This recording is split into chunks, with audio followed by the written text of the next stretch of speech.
Hello students, today we are going to know how to appear for a question. This is the most important thing for a student, for a learner, and I think it needs to know how we could appear for a question, what the subject that has been referred to. For ease and better understanding, I have to convey my expression both in Hindi and English. सबसे बड़ी चीज़ ये है कि हमें ये जानना चाहिए कि हम एक अगर क्वेश्चन को अपियर कर रहे हैं वो कैसे करना चाहिए। बहुत से ऐसे स्टूडेंट्स हैं जो बहुत अच्छे पढ़ते हैं, बहुत अच्छे उनके नॉलेज है, इंटेलेक्चुअल लेवल उनके बहुत ही हाई है, but they fail to appear their examination by performing what they are. So today we will learn how to appear a question. And मैं ये चाहता हूँ कि ये वीडियो आप लोग पक्का देखें, जिससे कि आप लोगों को एक अच्छा आइडिया मिले कि हम हायर एजुकेशन के टाइम पे या भी कोई भी कॉम्पिटिटिव एग्ज़ाम में अगर हम अपीयर कर रहे हैं तो क्वेश्चन को कैसे हम अपीयर करें। तो इसके कुछ स्टेप्स हैं जो मैं या कोई भी लर्नर, कोई भी स्टूडेंट या कोई भी एकेडमिक स्टाफ, हम सभी ने इसको लाइफ में फेस किया है और इसके बारे में जानकारी होना बहुत ही ज़रूरी है। So don't wasting the time, we are just focus on our discussion. The step 1,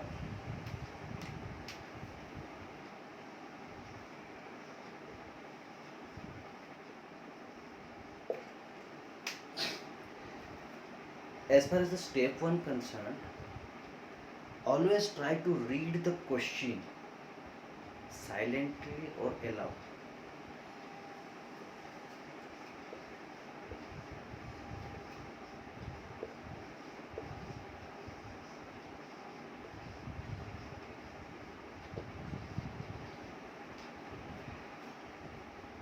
Always try to read the question first, what the question asks for. हमेशा क्वेश्चन को पहले पढ़िए, क्या उस क्वेश्चन में लिखा हुआ, क्या क्वेश्चन में आया है। फॉर एग्जाम्पल, अगर हम हिस्ट्री ज्योग्राफी किसी भी चीज़ के ऊपर लेते हैं, एक ज्योग्राफी का क्वेश्चन ही आप लोगों को बताता हूँ। जैसे मान लीजिए कि क्वेश्चन आया हुआ है, describe about the physical features of peninsular plane.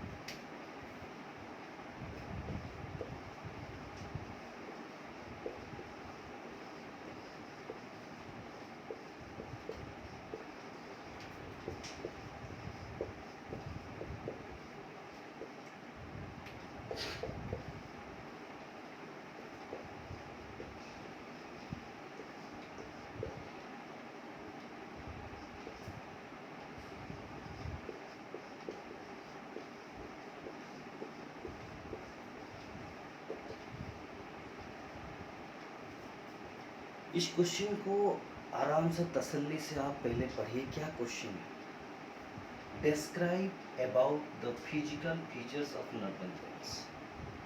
आप इसको आराम से पढ़ सकते हैं विदाउट एनी नॉइस, और आप इसको अगर आपका हैबिट बन चुका है कि मैं रीड आउट करके कोई चीज़ पढ़ना चाहता हूँ, तो you have just keep your voice so comfortable for others because you are appearing in a exam hall.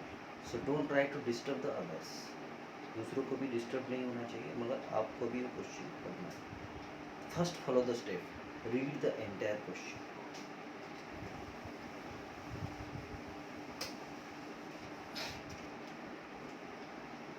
The step 2 is read the entire question. कभी कभी क्या होता है, हम कोई चीज़ को इतने अच्छे पढ़ लेते हैं तो फर्स्ट 2 लाइन पढ़ने के बाद हमारे को पता चलता है कि हाँ ये क्वेश्चन है। नहीं, ये गलती कभी नहीं करना। आपने from the beginning to the end कोई भी क्वेश्चन को पढ़िएगा, क्योंकि हो सकता है कि आपने जो सोचा है वो आपका परसेप्शन है, आपका एजम्पशन है। एजम्पशन कभी भी गलत हो सकता है, तो don't try to go through a assumption. Firstly find out the facts and the reality. Facts और रियलिटी क्या बोलता है, आप एंटायर क्वेश्चन को पढ़िए, थोड़ा क्वेश्चन पढ़ के मत छोड़ दीजिए कि आपको पता लग गया कि हाँ ये ऐसे नहीं। जैसे for example,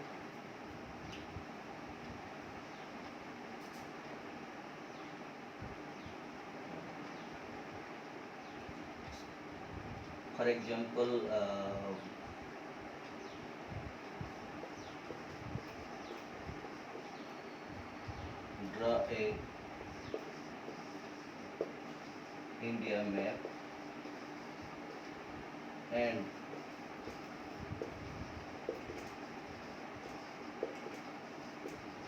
highlight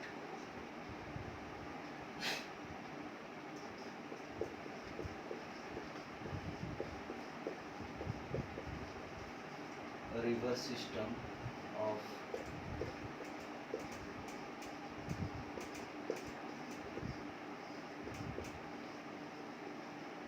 plateau।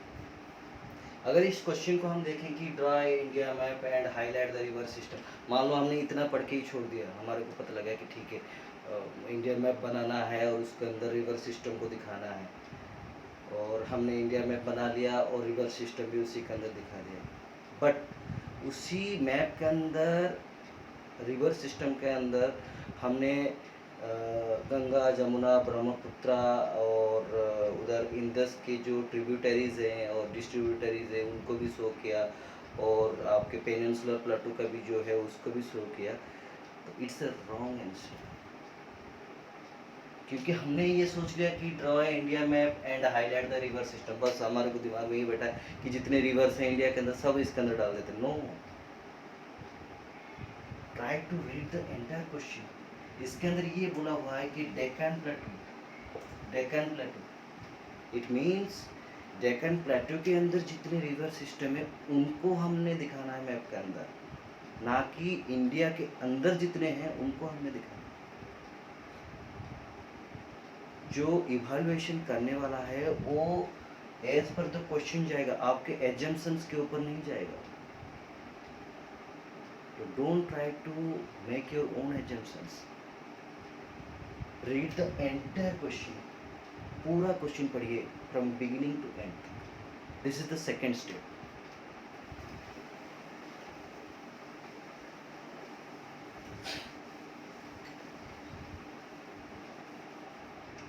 Step 3,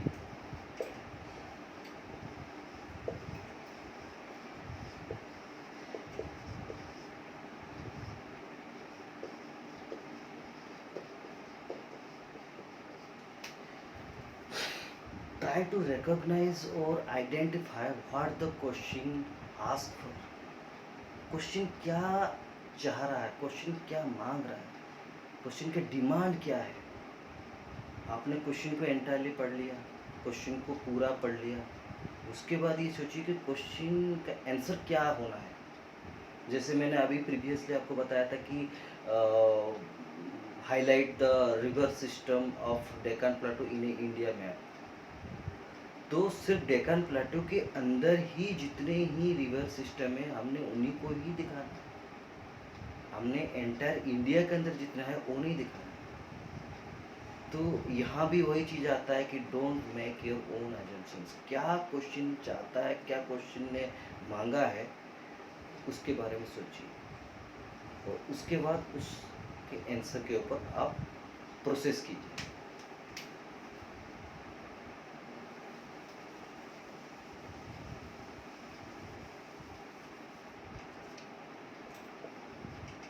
step 4,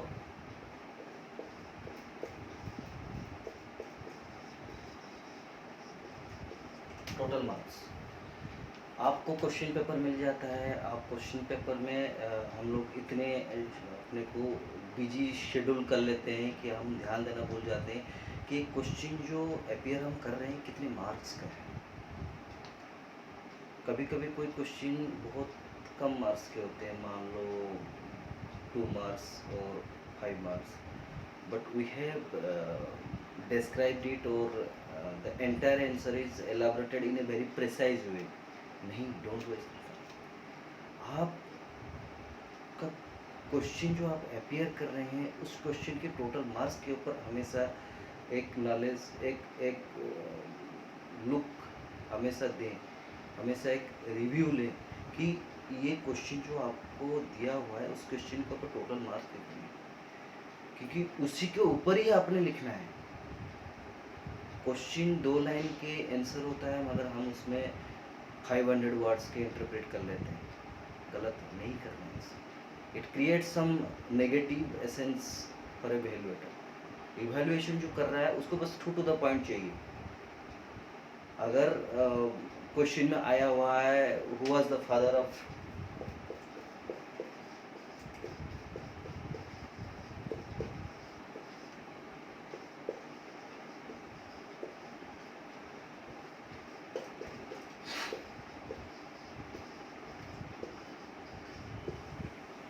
who was the father of Humayun, so just write down Akbar, just write down Babar,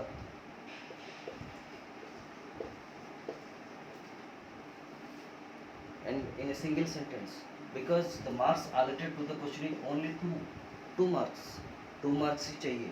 एक सेंटेंस के अंदर इसके आंसर दे दीजिए, Babar was the father of Humayun, that's all. Don't try to elaborate about the Mughal dynasty and the entire history of Babur, when he burned his entire livelihood going on. कोई ज़रूरत नहीं, कुछ भी लिखने की ज़रूरत नहीं। सिर्फ क्वेश्चन में मांगा हुआ है कि who was the father of Humayun, just write down Babur was the father of Humayun, that's all, खत्म, इतना ही।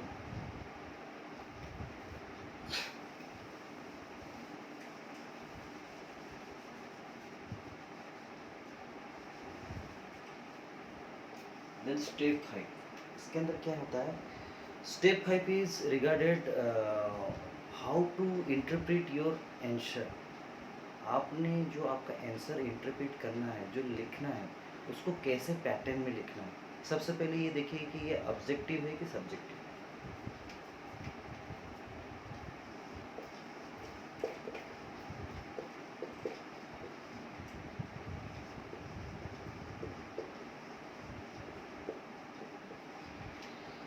अगर ऑब्जेक्टिव है तो आप डायरेक्ट उसके आंसर पे जाइए।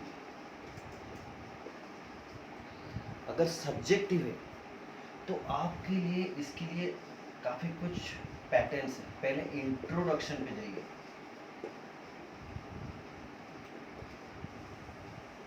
देन डिस्क्रिप्शन पे जाइए,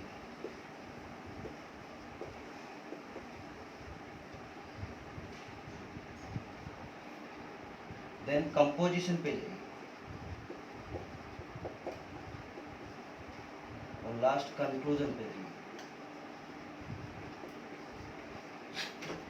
तो सब्जेक्टिव के लिए आपको ये पैटर्न फॉलो करना पड़ेगा, क्योंकि सब्जेक्टिव क्या होता है, कोई भी क्वेश्चन जो है we have to reproduced it in a descriptive way. इसको डिस्क्राइब करते हैं, ठीक है। जैसे आप ऐसे लिखते हैं या फिर मान लीजिए कोई स्टोरी आप इंटरप्रेट करते हैं, तो उसके ऊपर ये सब चीज़ें होनी चाहिए। सेम चीज़ आपके बाकी सब्जेक्ट के लिए भी लागू है, चाहे आप फिजिक्स केमिस्ट्री भी पढ़ रहे हैं, चाहे आप history geography economics political science पढ़ रहे हैं। कोई भी चीज़ जब बहुत ही सब्जेक्टिव वे में आप लोगों को मांगा हुआ है, तो सब्जेक्टिव वे में ही उसको दीजिए। कोई भी इवैल्यूएटर जो है उसके पास ये पैटर्न होता है, उसने देखना है कि आपने जो आपका सब्जेक्टिव आंसर कैसे दिया है, मतलब आपको इसके बारे में पता है कि नहीं। It's a creativity, it's a creativity. कभी फ्यूचर में अगर आप IAS OAS या इसी टाइप के कोई भी पब्लिक सर्विस कमीशन के या स्टाफ सिलेक्शन कमीशन के कोई भी एग्जाम अपेयर करते हैं जहाँ पर सब्जेक्टिव क्वेश्चंस आते हैं, तो वहाँ आपके लिए बहुत ही बेनिफिशियल होता है। बहुत ही ज़्यादा बेनिफिशियल होता है, क्योंकि वहाँ इसी चीज़ों के ऊपर ही फॉलो किया जाता है।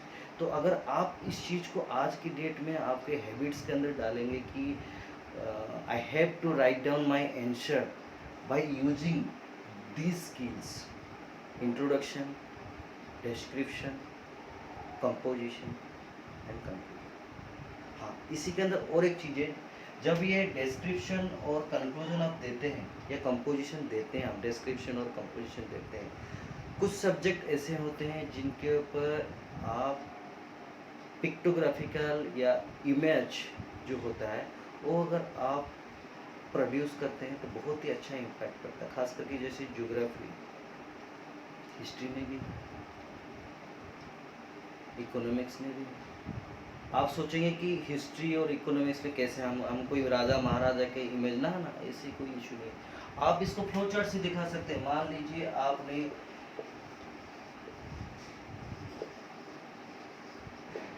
जेनियोलॉजिकल ट्री दिखाना है, एक डायनेस्टी को शो करना है, तो आप उस डायनेस्टी को जो है फ्लो चार्ट में दिखाइए। सबसे ऊपर कौन आ गया? बाबर,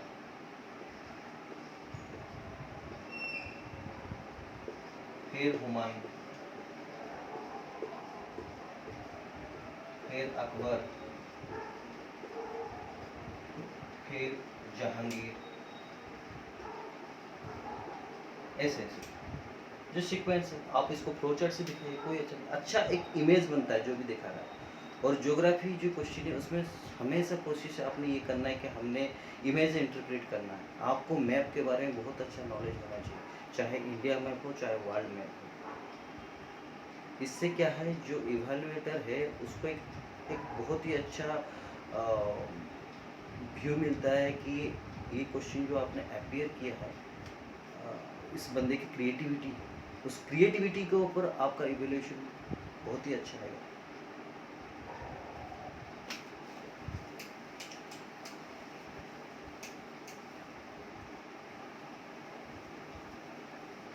Then step 6,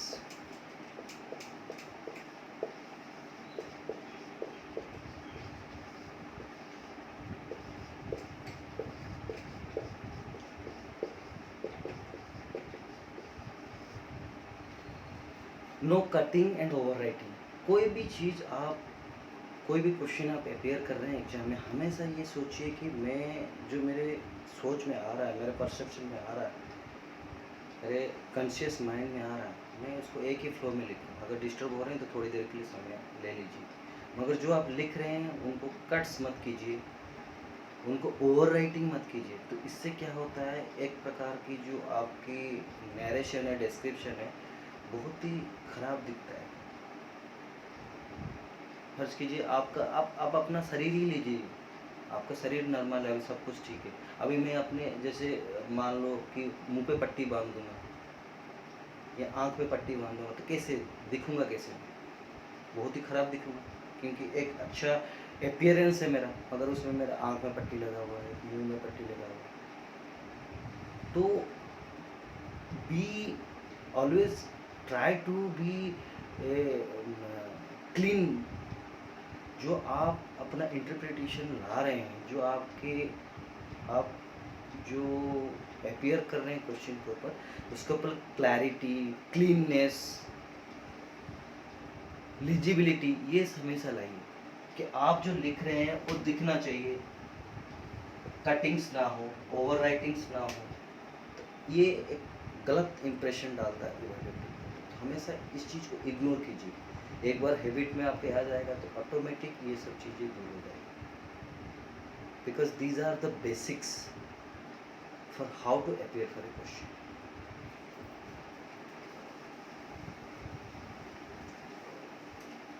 अभी आते हैं स्टेप 7 के ऊपर। स्टेप 7 इज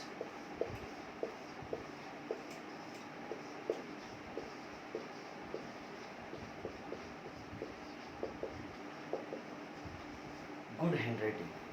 हमेशा एक चीज़ सोचिए कि मैं अच्छा लिखूँ, मेरा हैंड राइटिंग बहुत ही अच्छा हो। ये एक अट्रैक्शन लाता है इवेल्युएटर के ऊपर, क्योंकि सबसे पहले वो अट्रैक्ट हो जाएगा, आपकी हैंड राइटिंग बहुत ही अच्छा है। बाकी आपने मान लो कुछ गलत सलत भी लिखा हुआ, उसके दिमाग में आया कि बंदे की हैंड राइटिंग अच्छा, चलो ठीक है मैं हाफ मार्क्स दे रहा हूँ, 1 मार्क दे लेता हूँ बंदे की हैंड राइटिंग की वजह से। तो you should be beneficial for your good handwriting. Always try to write down your answer in a good handwriting. हमेशा कोशिश कीजिए। आज की डेट में आपका हैंड राइटिंग अगर आप स्पीड अप में लिख रहे हैं और टाइम मैनेजमेंट को देख रहे हैं और हैंड राइटिंग ख़राब हो रहा है, कोई बात नहीं, आप अच्छे हैंड राइटिंग के ऊपर फोकस कीजिए, अच्छे हैंड राइटिंग के ऊपर प्रैक्टिस कीजिए। धीरे धीरे धीरे धीरे धीरे ये आपका बदल जाएगा, ये एरर आपका सुधर जाएगा। तो always try to write down your answers in good handwriting. अच्छा हैंड राइटिंग बहुत ही अच्छा इम्पैक्ट और इम्प्रेशन डालता है evolution. Next, step 8, already we have discussed image oblique picture। जो भी कुछ आपके दिमाग में आ रहा है, आपको एक क्वेश्चन अपेयर करो, जरूरी नहीं हर क्वेश्चन में, मैथ में कोई इतनी ज़रूरत नहीं पड़ता, मैथ ज्योमेट्री में हम लोग कर लेते हैं, मगर खास करके जब साइंस के ऊपर हम आते हैं, ईवीएस के ऊपर आते हैं हम, या फिर ज्योग्राफी के ऊपर आते हैं, तो इसमें कुछ चीज़ें ऐसा होता है कि बहुत ज़रूरी है आपको इमेज और पिक्चर इंटरप्रेट करना। इससे क्या है, आपका जो आंसर जो आप रिप्रेजेंट करना चाहते हैं उसमें कुछ क्वेश्चन आपको नहीं लिखने से भी चल जाएगा, क्योंकि आपने उसको इमेज में ही प्रोड्यूस कर दिया। फॉर एग्जांपल जैसे मैं आपको एक देना चाहता हूँ, जैसे मान लो कि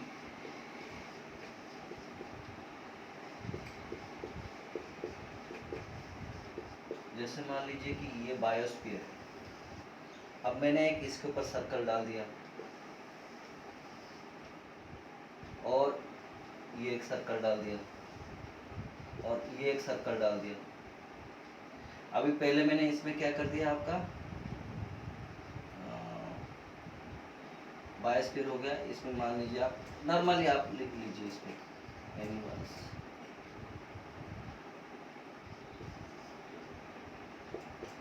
रिवर्स,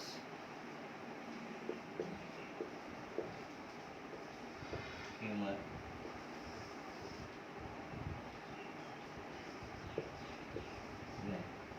तो ये जो हमने एक नॉर्मल एक हमने ग्राफिकल रिप्रेजेंटेशन दिया हुआ है कि एंटायर जो बायोस्फीयर है ये चारों एस्पेक्ट को कवर करता है, एनिमल्स को भी करता है, रिवर्स को भी करता है, ह्यूमन को भी करता है, लैंड को भी करता है। तो ये चारों का जो मिलना और बायोस्फीयर का बनना, तो इस टाइप के कुछ अपने तरफ से क्रिएटिविटी लाई।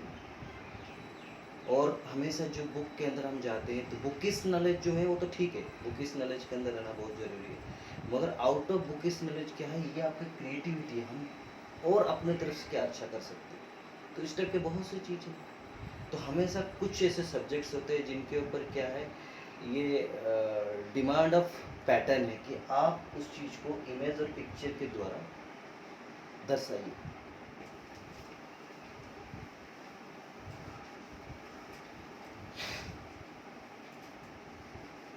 नेक्स्ट स्टेप है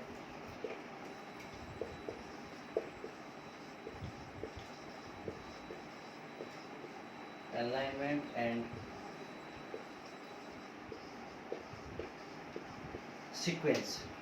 कोई भी क्वेश्चन अगर आप अपियर कर रहे हैं और उसको आंसर शीट में लिख रहे हैं, जरूरी नहीं है कि आपको हर जगह पर रोलिंग पेपर ही मिलेगा, प्लेन पेपर्स भी मिलता है। तो उस जगह पर कभी कभी क्या होता है, हम जैसे लिखते हैं, लिखना हमारा शुरू करते हैं, बहुतों का ऐसे लिखने का आदत है कि जैसे मैंने यहाँ से I am a good boy इस टाइप के लिख देते हैं, मतलब हमारा जो अलाइनमेंट है वो ऐसे हो गया, जबकि ये क्या सीधा लिखना चाहिए था।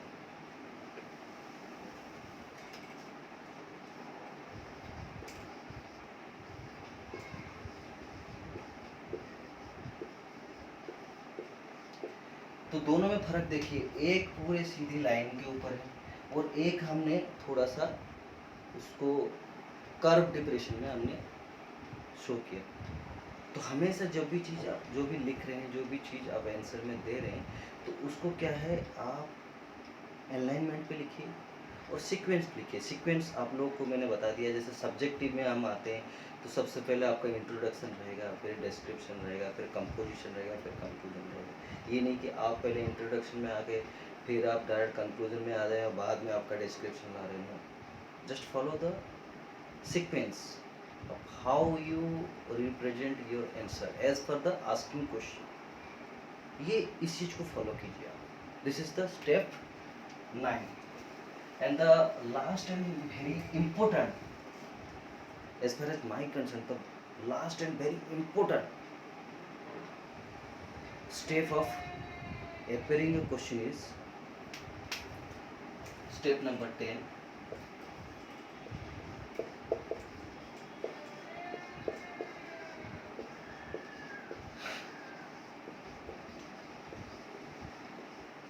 time management। without this one it's not possible you have getting better marks for appearing for an exam। Time management आपके अंदर होना बहुत ही ज़रूरी है। अगर आप 100 मार्क के क्वेश्चन अपियर कर रहे हैं उसके अंदर आप लोगों को सब्जेक्टिव आंसर्स भी देना है, ऑब्जेक्टिव आंसर्स भी देना है, डायग्रामेटिक आंसर्स भी देना है, तो you have to manage your time कि मैं उस क्वेश्चन के लिए कितना टाइम लूँगा, मैं इस क्वेश्चन के लिए कितना टाइम लूँगा। अगर आपको लग रहा है कि मैं सब्जेक्टिव में ज़्यादा टाइम लग सकता है और आपका टाइम 2 आवर्स ही है फॉर 100 मार्क्स, तो आप सबसे पहले ऑब्जेक्टिव के ऊपर चले जाइए। मान लो कि आपको 20 ऑब्जेक्टिव क्वेश्चंस अपियर करना है, हर एक का मार्क्स एक है, 1 marks given to each questions, तो आप you have to appear for the objective. और उस ऑब्जेक्टिव क्वेश्चन के अंदर अगर ऐसे भी क्वेश्चन आपको कोई लग रहा है कि मुझे इसका आंसर नहीं आ रहा, तो जस्ट पुट इट बिहाइंड, इसको छोड़ दीजिए। बाद में जब आपको याद आ जाए तो आप उसको लिख लीजिए और फिर आगे बढ़ जाइए। ये नहीं कि उस क्वेश्चन को आपको आया नहीं, आप उसी क्वेश्चन के ऊपर और 5-10 या और भी ज़्यादा टाइम लगा रहे हैं, तो you just wasting the time. Don't wasting the time, just utilise the time. Time management is the most important and the vital aspect for a student. Time management नहीं है तो आपका अच्छा नॉलेज के बावजूद भी अच्छे मार्क्स सिक्योर नहीं कर सकते। तो ये चीज़ जो है मैंने आप लोग को आज बताया, या फिर आप कोशिश किया कि आप लोग इसके बारे में जानें। सभी को कुछ ना कुछ इसके बारे में पता होता है, मगर हमारे को ये नहीं पता होता कि हमने करना कैसा है। तो ये चीज़ें करना कैसा है ये भी आप लोगों को मैंने बताया। तो just to keep your mind upon these 10 steps how to appear for a question and utilized it for your next appearing for a question, and hope you have improved yourself day to day। अपने आप ही आपका improvement ले आएगा। इसको habit में डालिए, क्योंकि all are knows habit is something that a person has been doing for a long time. It is difficult to give up a habit. एक हैबिट को दूर करना, हैबिट को छोड़ना बहुत ही मुश्किल होता है, तो इसको हैबिट में लाइए। Okay, this session is now about to conclude. Hope all of you have enjoyed my the steps what we are going to execute for appearing for a question in any examination, and try to utilize or implement or what I say, use these steps in your regular homeworks that has been given by our staffs. They're giving more efforts to give you the essence of every knowledge what is refers to your subject book। हम हर दिन कोशिश कर रहे हैं, अपने तरफ से इतने एफर्ट्स ला रहे हैं हमारे टीचर्स की, आप उस सब्जेक्ट के बारे में, उस जो टॉपिक के बारे में अपना नॉलेज को बढ़ाइए। तो ये सब चीज़ें आप एज ए स्टूडेंट जो है आपके अंदर इम्प्रूवमेंट लाइए। Hope all of you have bring yourself in a better improvement line, and once again, stay home and stay safe. Avoid the unnecessary movement for the maintaining of social distancing. Thank you.